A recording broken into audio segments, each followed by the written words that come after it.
Welcome to Built for This. I'm your host, Brian Briscoe. My podcast features captivating conversations with intriguing people who have found purpose in their lives through their career, family, or life experiences, and just why they were built for this. Through the stories that you will hear, I trust that you will be inspired and encouraged to find just what you were built for. So let's get started. And welcome again to another episode of Built for This. I'm very happy to have in the studio today.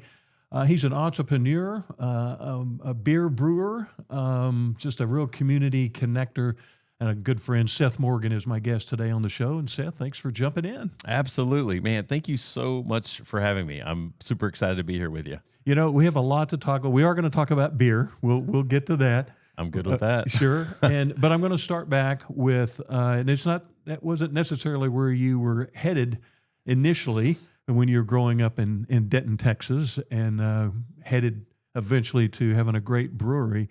But start off a little bit about before you got there. I mean, financial services was going to be your path, I guess, coming right out of college. Yeah. Well, actually, that's where I ended up. It wasn't even going to be that. Yeah. I wanted to be a park ranger. Oh, well, that's great. I like that. Yeah. I love the outdoors. I love hiking. I love camping. And that's really where I do a lot of thinking. And I think I use this word probably too much, but that's a calibration point for me when I go out there and reset, and it gives me a chance to think about things. When I was in school here at North Texas, NTSU, when I first started. That's what it says on my diploma, North Texas State. And then it went through the evolution while I was there, the name change. And I thought that's what I'm going to do. I was studying, really focusing on aquatic toxicology. Wow. And really interested in water, and it's a part of so much of what we do, and we don't really think about it. Really fascinated by it. Then I was with a bunch of my friends, and I was in a fraternity, and a lot of those guys were like, "Oh, I'm going to go do this," and I saw the potential, money that they were making versus what I was making, and I thought, I'm so tired of living on Campbell's soup and ramen noodles and macaroni and cheese. Yeah. Maybe I can go make money for a couple of years and then I can pursue my passion. Yeah. Go to school at the same time to figure out what I want to do.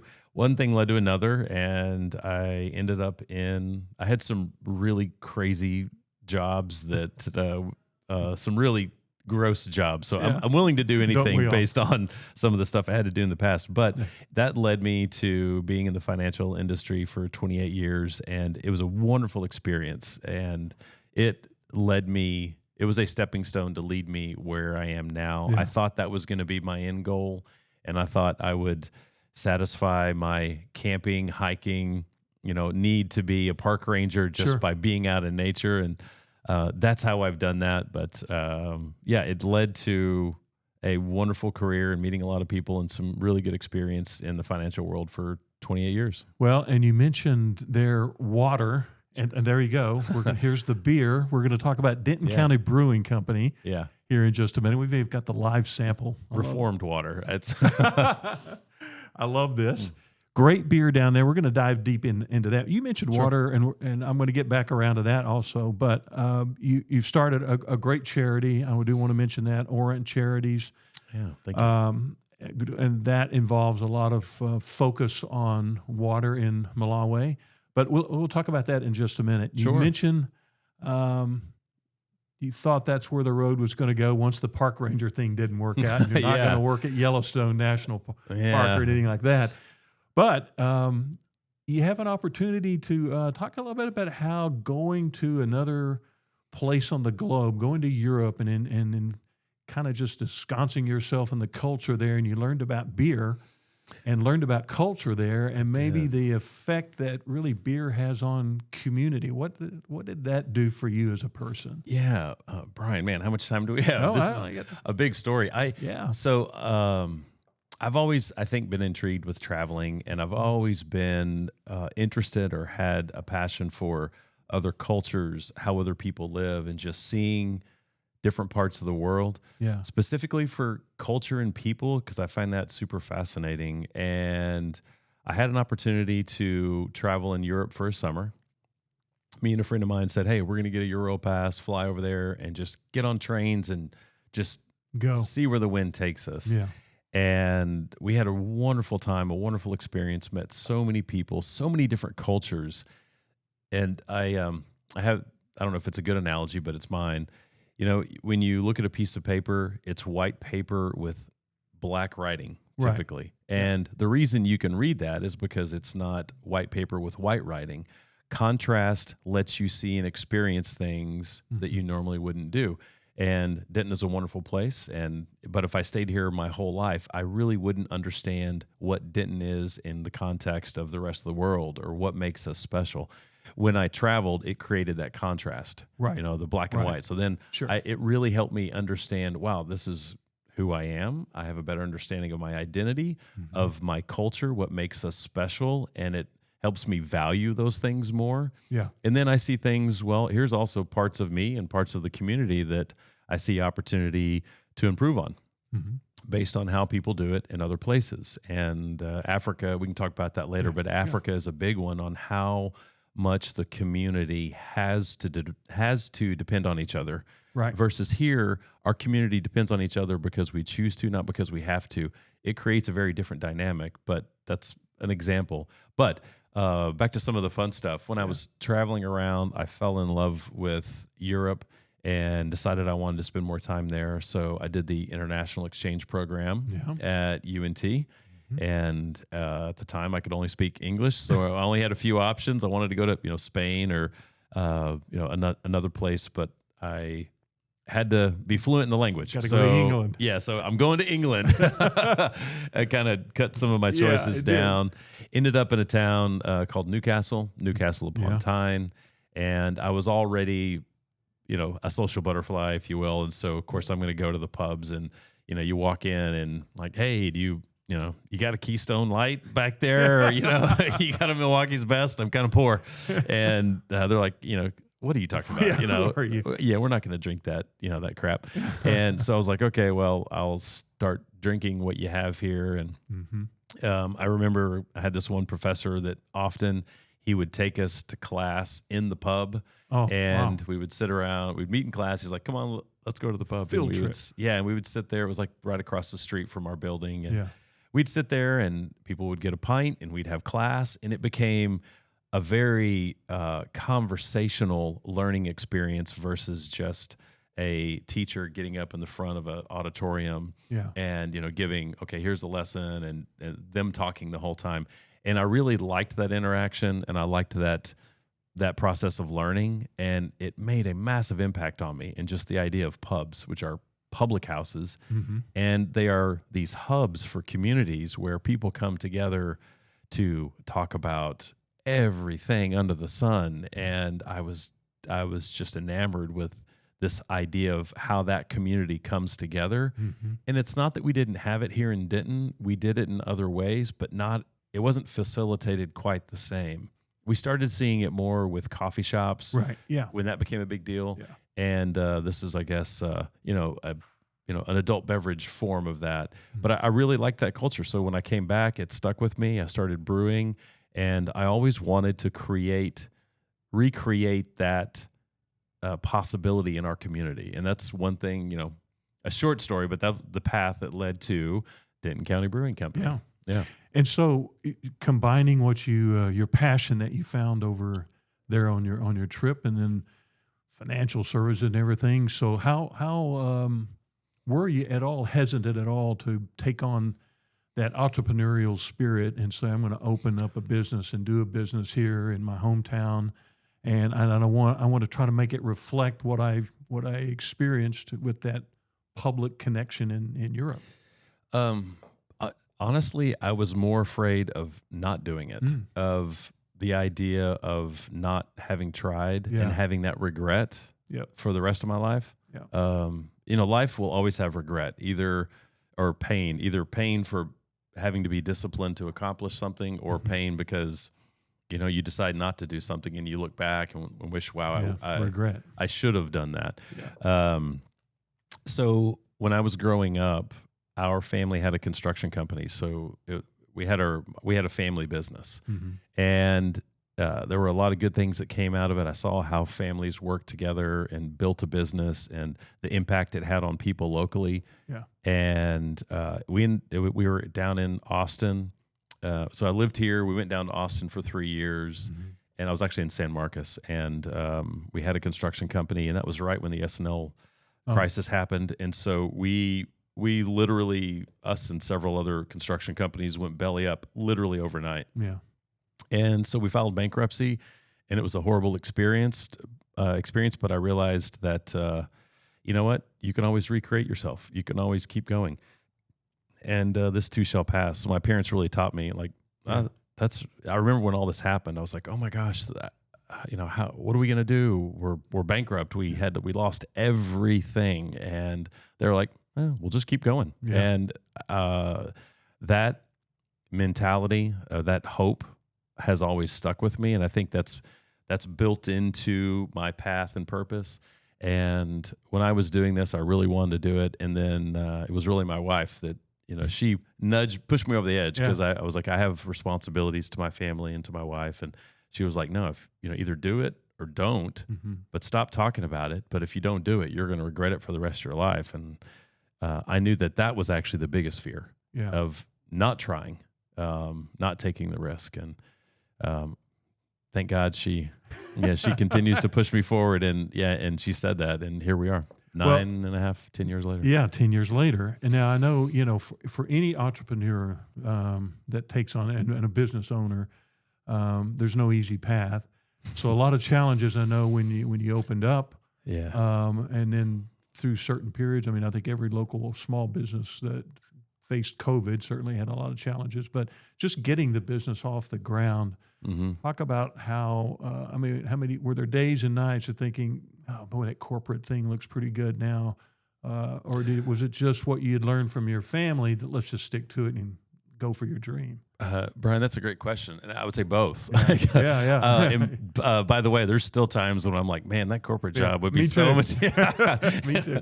Oh, wow, those paychecks look a whole lot better. But so it's really both. There are. You don't get the peaks without the valleys, and vice versa. So I still have times when it's a really hard struggle, and you think, well, is my purpose to continue this, or should I do something else? But then I guess at the end of the day, I do carry what my family taught me, and is whatever you do it with passion, and everything's going to be okay. Everything's going to work out. As bad as things, this is something else my dad taught me. Yeah. Things are never as good as you think they are. Things are never as bad as you think they are. It's probably somewhere in the middle. Sure. But I would say both. I still use both sides of that conversation to keep me going. The brewery, when you got it going, it's not just any brewery for people in this area, North Texas area. You need to get to Denton County Brewing Company in Denton, Texas. Check it out. So the allure or the challenge, because you go in there, it is like the Disneyland of beer options. And what is it that just kind of lights your spirit when you have a chance to we're going to come up with a new flavor, a new offering this time, then this is going to be cool. And unlike than just going into some regular pub or a club for a beer. Yeah. Well, it's funny you say that, because sometimes we refer to it internally as Malt Disney World. Yeah, I like that. Yeah, it is our playground, so to speak, where we have fun every day. Yeah. So a lot of the ideas come up. We're very collaborative. We're very focused on the community, and we do create things that are traditional. Mm-hmm. But like any American business, we want to push the parameters of everything that we do. Of course. I mean, look at jazz. You take music, you turn it upside down, and it's this wonderful, amazing thing, which obviously here in Denton we know well. We know about jazz and music. Yeah, quite well. Yeah. And we take that same approach to, okay, this is what's been done, and it's great, and let's make sure that we truly understand how to do that, and we can do it well, and we have a great product. Mm-hmm. But how can we take that and turn it upside down?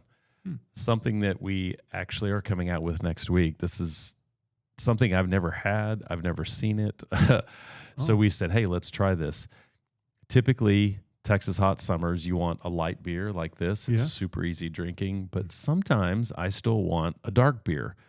Historically, most dark beers are really heavy. Yeah. They have a high ABV. You feel like it's a meal in a glass, and you get done, you're like, oh, I'm too full, like a big plate of pasta or something. Exactly. We came up and designed a porter that is a session porter, so it's only 3.8% alcohol, when normally those are like 8%. Yeah. But it's still full-bodied, has a lot of flavor. It's dark in color, but it's actually light and finishes really crisp. It's not cloying or sweet. It's just a really great, flavorful beer. And it came up with, I really want this, but I don't want to drink it. So how do we fix that problem? And so we really work together. And I believe when you get people together that share passions, that's where you see dynamic movement in any industry. When they say, wow, this is really good. This is cool. What if? Yeah. And let's try it. And if we fail, well, we do, but we learn. Yeah. And hey, we might succeed. And we came up with a beer. It's being released next week, and it's called Pitch Perfect Porter. And it's a super light porter, 3.8%, which, by the way, that doesn't exist. So we just created something that not on the market. Never seen before. Okay. So the answer is there, or the answer there is operate the business like a businessman, but don't forget to have fun and be creative and be artistic in everything that we do. And we try to pull those together. But the real magic happens when you get people together that share a passion. You come up with great stuff. Yeah. All right, for our viewers and listeners, going to be sure and get by the brewery. Check out the new one that's being released. Yeah. Pitch Porter. Pitch Perfect Porter. Pitch Perfect Porter. All right, check that out. Yeah. You talked about connecting with the community. Yeah. Yeah, sampling the beer right here. By the way, it's on tap right here in our studio. I love that. Yeah, right here at Stoke. I love that. We have DCBC beer. Connecting with the community, something that Denton County Brewing Company has done a great job with, where your location is, but you're very connected. You host a lot of things at the brewery. You're a past board chairman of the Denton Chamber of Commerce. How important is that in a business world, in a community, that businesses, particularly the, I guess, entrepreneurial small businesses, really go out of their way to try to work hand in hand to grow a community? Now, a lot of people will go to a brewery, and that's where you can really have, like you learned in Europe. But for businesses to collaborate and work together to grow a community, how important is that? It's paramount to what we do. It's paramount to how it's the lens that we look through with pretty much all the decisions we make. And my staff gets on to me all the time because we do give away a lot of stuff. Yeah. But we really believe that the better we make our community, from a selfish perspective, the better it makes us. So I've always had this idea in my head that, sometimes people think if you give away all your ideas, or if you give away everything that you have, you will be empty. And I like to use the analogy of, it's like a candle. So if I'm a candle and I have a flame, if I light another candle, it doesn't take anything away from my brightness, but it illuminates and makes other people brighter. So I love that. Giving to your community only adds to the light of the entire community, and it doesn't take anything away from me, but it adds light for our whole community. And I say that full well knowing that we are standing on the shoulders of giants. There are so many other business owners and people in every part of this city that have made it incredible. So, we didn't do it by ourselves. It absolutely takes a village. It takes a community, but we're standing on the shoulders of those giants. And I think we have a really serious responsibility, but a fun responsibility too, to continue to grow that and to continue to grow that light and pass that flame forward. And it doesn't, that idea of scarcity, like if I give my light to someone else, it will diminish me. And I I do not buy into that at all. I think it's the exact opposite. Mm-hmm. So, yeah, we want to continue to light other people's wicks and grow the flame in the community with everything we do. Otherwise, why are we doing it? Yeah. I could have made a whole lot more money. Like we could have made a lot more money, but that's not really what it's about. There's something far, far greater, and I think creates far more wealth in a community by what we can do in people than, just how big my bank account is. I mean, you got to pay the bills. Don't get me wrong. Yeah. But you get my point. Yeah, totally. And was there a point that changed, or maybe you've always had that mentality, but was there a point that changed that thought process where, because you look at a lot of, I do public relations for a living, mm-hmm. and there's a lot of my colleagues that do the same thing, but I don't necessarily, I look at them as competitors. I look at them as we're working together and we share stuff, but not all businesses think that way. They see it as competitors as opposed to colleagues. But for you, was there any moment that changed that thought process to say, look, instead of trying to do what you said, I'm just going to go make a lot of money and I'm going to not worry about how it impacts anybody, to where you are right now as a company and as a person who really focuses on impacting a lot of people? I think there have been several moments that have built up to it. Mm-hmm. I do have one that I'll share in just a moment, but the more important thing is, we can have one experience, but that can be lost pretty quickly if you don't cultivate that or fertilize that idea. And I would say that whole idea, what I just talked about, is reinforced for me every day by the people I'm around. And that's the people I choose to be around. Mm-hmm. And honestly, our community. I am friends with and come in contact with other business owners on a daily basis. And Denton really is different. We really support each other. We genuinely care about each other, and we want to see the other succeed. And success begets success, or there's probably a lot of sayings that are, I could say they're. It sounded a lot smarter, but I think you get the idea. So I think the bigger thing, there may not be, there is one big thing that happened, but it's all the small things that reinforce that thought process every single day when we do things like this. Yeah. So that is actually the more powerful thing, because consistency is way harder than just one event. Yes. And Denton has managed to maintain that mentality and that identity of who we are. We are a community, mm-hmm. versus, it's just about me, or, I need to take care of myself first, versus making sure we take care of the community. The experience that I had was actually in Guatemala. It was when it was about 28 years ago, when I first really got into mission work. Yeah. And seeing how people lived, and how in rural, very poor areas, people have to depend on each other. Mm-hmm. And it was something I had seen through my family, always supporting. And growing up, we had an extremely close family. We have a close family now with my kids. We are all very fortunate, and we make sure to love each other all the time. But seeing how communities do that. So I'm saying I shouldn't want to take away from what my family experience gave me. Yeah. But I remember standing on a hillside during a lunch break, and I had this aha moment when I saw people working out in the field. Guatemala is called the Eternal Spring. It's always beautiful. It always feels like spring. Always rains. I mean, the corn is like 12 feet tall. Wow. It's it's beautiful. And there's this quilt work of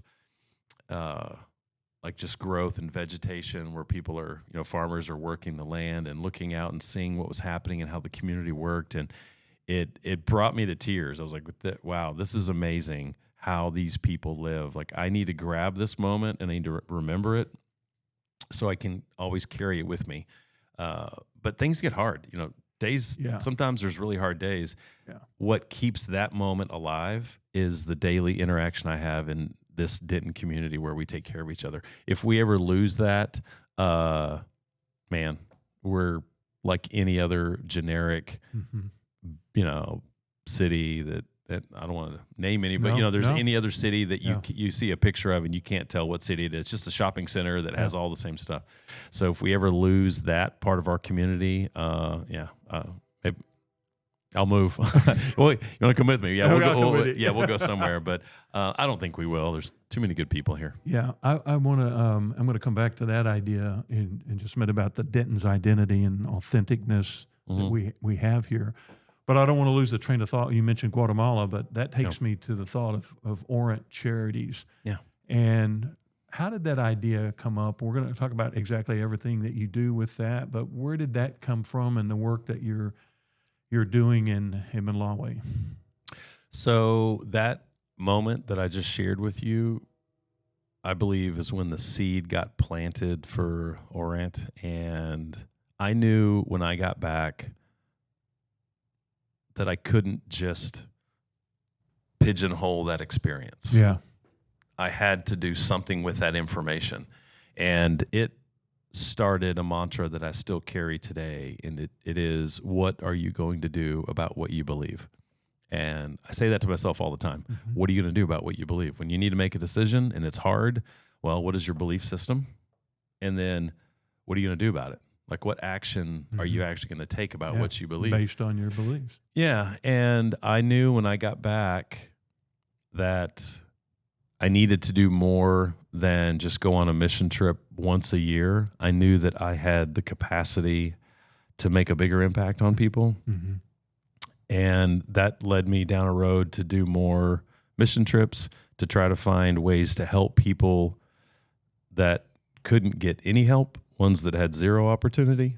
Mm-hmm. And I thought the best way at the beginning was to work through other organizations, but then we had a goal which doesn't happen as often in the nonprofit world, where people run charities like businesses. Yeah. So if you have a charity, your budget is built on typically donations, raising money, getting a grant or something like that. And you take that, and then whatever you get, you create a budget so you can accomplish whatever your goals are. Mm-hmm.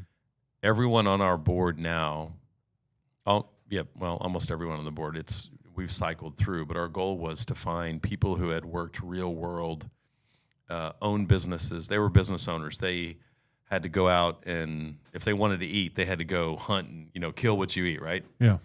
That mentality of, we have to run this like a business. We have to think like a business leader in a nonprofit world, but do that with a heart full of passion for these people, or the people that we're serving. Mm-hmm. So that mentality, I think, is what really sparked us to start our own organization, which was Orant. So we said we want to do it in a way that is more like a business, and we look at how we spend every dollar. We want to make sure that we send absolutely as many pennies to the people that we're serving versus having it built up or tied up in administration or marketing and things like that.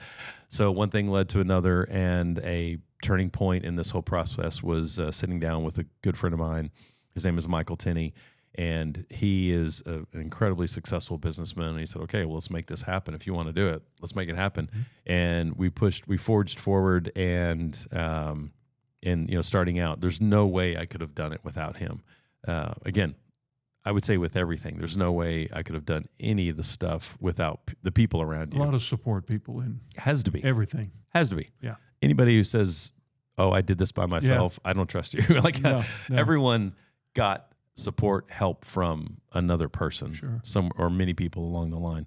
So that's how it started. We started super small, and we just grew and grew and grew, and now we've been around for 20 years. We've been a 501c3 for 20 years, and we operate solely in Malawi right now. We see about 6,500 patients a month. Yeah, talk a little bit about what exactly you do. Yeah, what they're doing there on the ground. I love water, and it started with water. Mm-hmm. And when we first went over there, we were repairing water wells because people had no clean water. Surface water is what they were drinking. Everyone was sick. There's pathogens in that. Everyone got dysentery, and that was the number one cause of death, especially infant mortality, was getting sick through drinking contaminated water. And so that's where we started with water wells, repairing them. Then we started digging water wells or drilling water wells. And then we realized that you can't just, that's just one piece of the puzzle. The real answer is more, it's a fabric. There's all these things that are interwoven. And that led to, well, we need healthcare for these people. So we started doing a lot of medical support and medical trips. And then we realized, well, these people need food. So we started working in agriculture. And then we realized, well, we need to work on education, because if you want to really lift people out of that bottom rung of poverty, you have to educate them so they can support themselves. Well, once you start doing that, you realize you have to teach them business skills. So we started doing microfinancing. Wow. So it really built out, and we learned through a lot of mistakes that if you really want to help a community, it's this multifaceted approach to those things I just mentioned. So that's what we focus on. We focus on water, medical, agriculture, some type of business microfinancing, and then the last piece would be education, and that's the slower part that really pulls all these together. Yeah. So, and I know that to help support this, there's an annual big event every year. A gala, I believe it's at the Perot Museum. It is, in yeah. Dallas. We'll talk about that coming up. That's in late August. That's right. Yeah, it's the last Saturday in August, and we did a lot of fundraisers, and then we decided we wanted to go big, and we've been doing it for 6 years now. And we do a night at the Perot Museum in downtown Dallas. We rent out the entire museum. We all get dressed up, and normally I'm wearing a baseball cap, and we get to dress up, and we have the entire museum to ourselves. And it's also a fundraiser, but it's a great opportunity to bring everyone together to celebrate the accomplishments we've made, but then also plan and prepare and fundraise for all the things that we want to continue to do to serve those people. And it's a wonderful evening. Being able to go to that museum, which is incredible in itself, yes. Being able to go when there's only a couple hundred people in there, and people are walking around with food and drinks, and so you're a beautiful tray of hors d'oeuvres, and you're looking at all this fantastic stuff with friends and people It's a wonderful experience, and that's our primary fundraiser for the year now. We do other things, but that's our big one. So I'm going to encourage people to find, it's Orant, O-R-A-N-T. That's right. Charities. Go online, find out all about the charity and the gala coming up in August. Thank you. You look at everything that you're doing, Seth, with the charity, your community involvement with the brewery as well. I mean, you have such a servant's heart, but it's a leadership role too. You're a leader in the community. You're a leader with your company, a leader with this charity. What is it that drives a person, or how do you find that leadership role in your soul? And did you expect that you would take all of that on as like, I'm going to be proactive? That might be something that came from your parents, as you talked about. My dad was the hardest working person I ever met. I could know, even in his older age, I thought, I'm going to outwork him. And he was just a hard worker. Yeah. And I think it was with that upbringing and him giving me that example of doing. Yeah. If you're having problems, the worst thing you can do is be despondent. For me, I really believe, just for everyone, taking action or movement, just start doing something is good. I have a lot of sayings, but all right. And one of them is really about that as well, and it's success is built on motivation, not perfection. Mm-hmm. So I may not always have the right answer, but I know that something is better than nothing. Mm-hmm. And through my other career, I had a lot of mentors that told me 80% of something is better than 100% of nothing. That mentality of just go out there and just do it. I do look at that mantra of what am I going to do about what I believe, and that's a driver. And my purpose for a long time was built around service, and now it's still around service. But as I get into my silver years, it is about. What is my legacy? But also I'm finding more and more that it's about hope in a hope and community and the unity and bringing people together in a divisive time or era that we live in. And it's about, I've really found that my goal, I don't know if you classify it as leadership, but my purpose is really about unity, bringing people together in some fashion, but giving them hope. But, that takes action. So I think it's hope by example, maybe. Yeah. Well, and that's really was where I was headed with the leadership, is that, you're such a people connector. And that kind of goes back all the way to what we were talking about with when you were taking the trip to Europe and saw how communities were so connected through pubs, and you've created that feel, but you've invested yourself into the community. And, I see you as a people connector, and that you invest in people. And so that's kind of the leadership role I was talking about. It seems like, is that a day-to-day mantra for you that, I need to find somebody to invest in, or maybe they invest in me that day? I don't think about it consciously, but it is part of my DNA about if I see something out of line, someone having a bad day, or an opportunity to make things better, make a situation better, impact someone positively, I naturally, like a magnet, I go to it because I don't get up in the morning and say, okay, who am I going to impact today? No. But I believe it's just built into my DNA now, where I have that, just through, it's like a muscle. Like, if you see something and it's like, I can make it better. I can try to make it better. And I don't know, I just do it. I think it's that whole idea. One, motion is better than not doing anything. And then what are you going to do about what you believe? And I believe in community and passing on hope, and the idea of, the more candles I can light every day for other people, it does not take away from me, but it sure does make the room a lot brighter. Yeah. Do you have any big thing on the target list that, I haven't accomplished this yet, or I haven't done this yet, or I want to try this yet? I mean, here you have a brewery going and creating new brews that you're introducing every week or two, it seems like. But anything out there that it's like, I still want to do something like that. Still want to be a park ranger. Yep. Maybe I will. That's never, it's never off the table. No, I found as we get older, my wife and I, we found opportunities you can go and be basically a babysitter for a park and be there for a month, and you take care of it. Okay. Your pay is a free place to park your RV. That's a pretty good trade. And we thought, like, I would love to go to Big Bend. Big Bend is my spirit animal. We love going out there. And, so maybe that's it on the horizon. But there are a couple of things that are on the wish list, on the bucket list, that we want to work towards. The first one is expanding the brewery into multiple locations. Really? And that is franchising? No, not franchising. Okay. Just more locations. Not yet, and that's because I really want to control. How the experience happens, the quality, and what we create. We feel like we can do it. Do it better than anyone else can. Well, no, I don't know that. There are a lot of people that do they do a damn good job, but that doesn't make me want to not try. Yeah.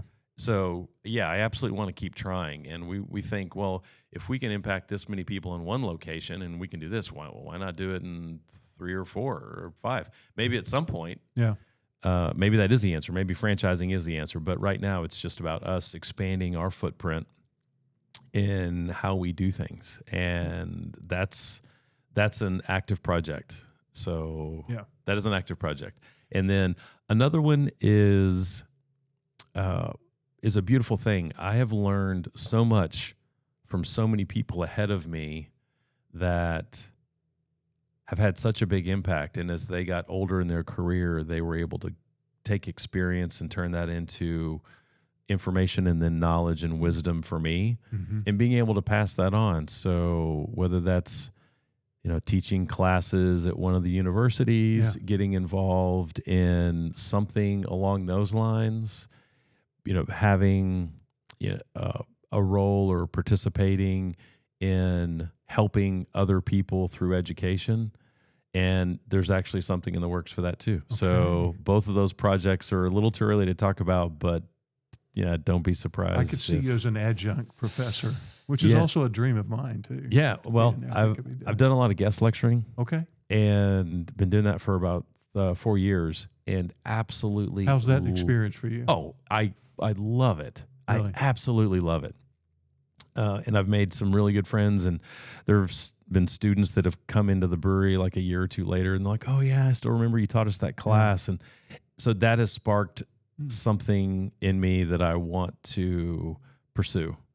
And I don't know how it's going to unfold, but I know that I'm going to keep, I'm going to keep trying, and I'm going to just follow my mantra. And I don't have all the answers, but I know the more I do it, I think the answers will crystallize as we move forward. You'd be great at that. Well, thank you. So would you. Well, what do you think it makes good timing on the beer? What do you think it has made Denton County Brewing the unique fixture that it is in Denton as a brewery, as a kind of a meeting place, as a connector of the community? My first response is, well, I would ask you, what do we give to the community, or what is people's perception of us? And I think that tells you a lot about someone. It's like, don't ask me about myself, ask people around me about myself, and they'll give you probably a better answer than I can give, because actions speak louder than words. But I would, if I were to try to figure out something, actually, I would love to hear what you have to say. I don't know if you. No, I'd say it's such a welcoming venue, and then just the uniqueness of the brews that you can get there. There's always something new. It just seems like, it feels like a part of the fabric of Denton. I mean, there's certain businesses that you can walk into, and you just feel right at home. And maybe that's the feeling you get when you walk into a pub in Europe. Sometimes, if it's your favorite pub, it just feels like it's home. Yeah, when you walk in there. Well, that's what we strive for. Yeah. Thank you for that. That's good to hear. I would say the main thing I want people to do that work at the brewery with me is to be themselves, or to work towards the best version of themselves. But do it genuinely, do it with grace, and remember that everything you do impacts other people, so you are part of the community. So we really try to look at our job as a bartender. We're not just serving beer. We are there to help people. People walk in and they either had a great day and they want to celebrate, or they had a horrible day and they want to make it better. And we are somewhat responsible for the outcome on that when they walk in, and making sure that they're not just bartenders. They are really a concierge service for when people come in, to make sure they experience something special. And I think having that goal or perception of what they do is not just like, oh, I'm serving a beer. No. You have a much more important role, and that's what we're trying to accomplish. So I think helping them, support them, finding, for the time that we're together, for however long they work at the brewery, helping them work towards the best version of themselves, that I think reflects in the service that they give. So that's what we shoot for. But I think it's just about being authentic, being genuine of who we are, and being friendly in your own flavor of being friendly and genuine. So I mean, they're all different, and we don't have scripts or something. We say, be kind. Yep. But, however it is that you are kind, I'm not going to tell you that that's you. So maybe I think we just try to be genuine, and we try to focus on the people around us. And it sounds, like, what is everything you learned that you need to know is in first grade? Treat others the way you want to be treated. So it's pretty simple. But I think that comes through a million little things, not always just one big thing. So, well, you've accomplished that, and, thank served you. a lot of great beer. Thank Shared you. a lot of great stuff here on the show today. Want to show the beer one more time here. Look at that, time flies when you're chatting. I know and when beer. you're talking too much. Anyway, thank you for letting me go by Cheers. Denton County Brewing. Seth, thanks for being on the show, and thank you so much for having me. Thank you so much for listening and just allowing this opportunity to visit. I really am grateful for what you're doing and telling the stories and getting to hear, because this works for me too. I get to listen to this and I learn about other people, and that makes our community stronger. So this is a perfect example of what I was talking about. Thank you for doing this. Well, thank you, and thanks for being on the show. Yeah, cheers. All right, take care.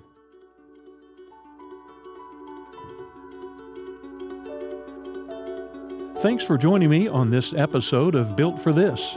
Be sure to follow Built for This on your favorite listening platform and share it with a friend. Join me on the next episode when I will share entertaining stories of inspiration, encouragement, and purpose-driven experiences. What are you built for? Built for This is produced and recorded by Heart Media DFW.